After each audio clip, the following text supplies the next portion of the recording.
Hello guys, today we're going to review the movie Tatsulok, Tatlo Magkasalo from Vivamax. But before we continue, don't forget to hit that like button, share this video, comment, subscribe to my channel, and hit that notification bell so you'll be updated when new content comes out.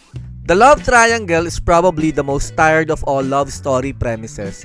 I can't even imagine the number of movies that use that premise as a building block for a movie.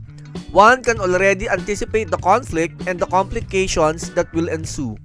And there will be scenes that will practically be required.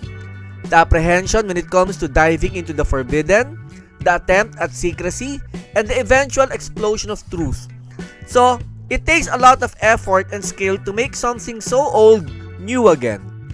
Tatsulok, Tatlo Magkasalo unfortunately doesn't provide innovation in terms of craftsmanship nor new insights when it comes to the writing.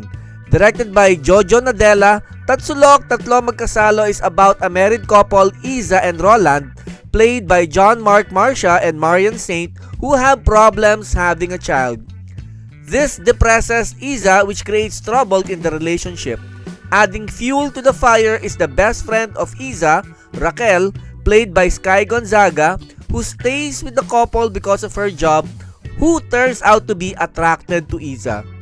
What follows is a rigodon of encounters involving the three, highlighted by a montage with images of their sessions superimposed into each other. Don't be surprised if by the end of the movie everyone's secrets get revealed and the situation devolves into a fight. Tatsulok, Tatlo Magkasalo doesn't succeed in making the formula new again. Good performances could have provided redemption, but we don't get that.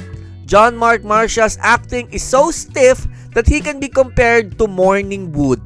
Mariane Saint is anything but saintly when it comes to acting, and Skye Gonzaga is there to be the bosom of the movie, if you know what I mean.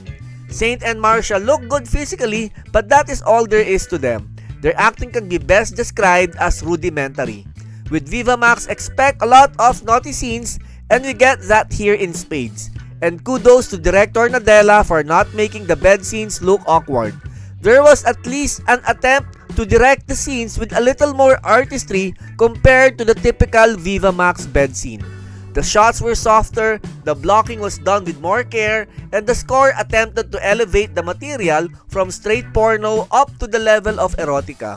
Towards the end of the movie, there was a shot I really like as conflicts are resolved, as one of them leaves in peace, that showed that Director Nadella has an eye for good composition.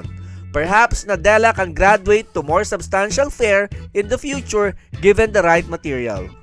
The writing is drab, even as it attempts to discuss social issues like misogyny, but the attempt failed since it just came off as forced dialogue coming from one of the characters. All in all, Tatsulok, Tatlo Magkasalo is your above average naughty movie compared to a typical Vivamax offering, but we all know that isn't much of a compliment. So that's the review for Tatsulok, Tatlo Magkasalo from Vivamax. This has been Kulas from Tambay Reviews. Thank you for watching. Keep on playing.